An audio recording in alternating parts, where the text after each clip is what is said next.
I was born in a loving and caring family, though we had our ups and downs. When I was 7 years old, we unexpectedly had to move to Mexico.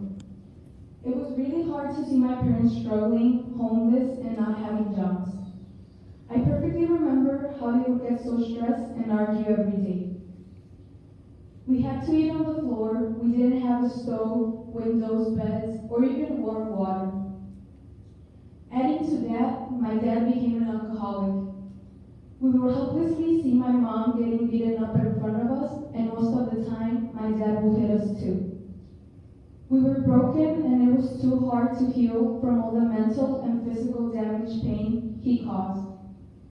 I decided to take a risk despite my fears, and in August of 2017, I came back to the US, leaving everything behind.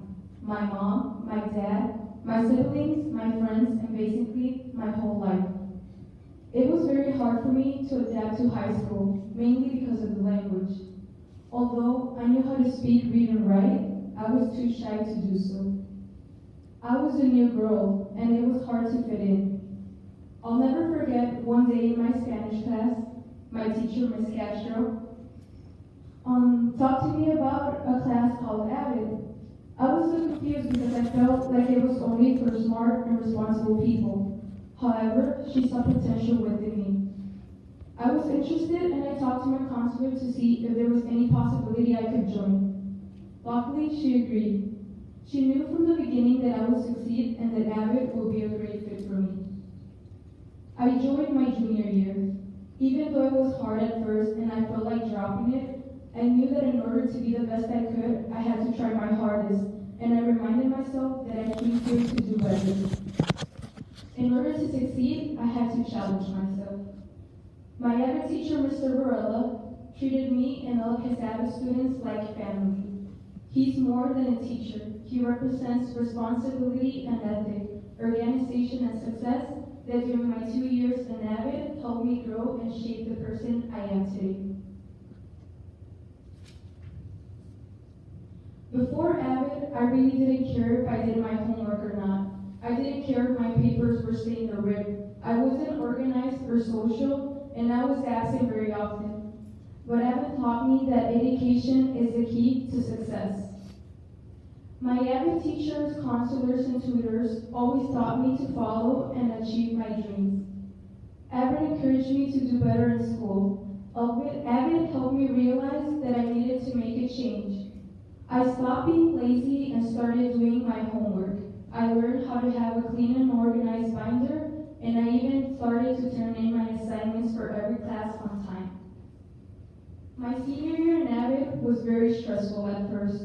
All of my friends were getting acceptance letters and emails from universities. I would look at myself and think I still wasn't good enough compared to the other people in my class. I still had a negative mindset and underestimated my potential. When I got my first admission, Mr. Varela was the first person who I told, and he was as happy as I was. Every single thing that he would say to me was my motivation to keep trying to be the best. He said, "Big things are coming for your future, you've come a long way." He asked me when I started seeing myself getting into college and seeing it as a reality. That question got me thinking for days.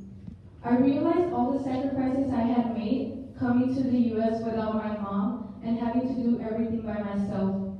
I knew that he saw something in me that probably nobody else did, and he believed in me. I left Mexico in search of better opportunities, and I'm beyond grateful for all the doors that AVID opened to me. Without AVID, I would have probably failed my classes, I wouldn't have found a reason to go to school or to even apply to any colleges.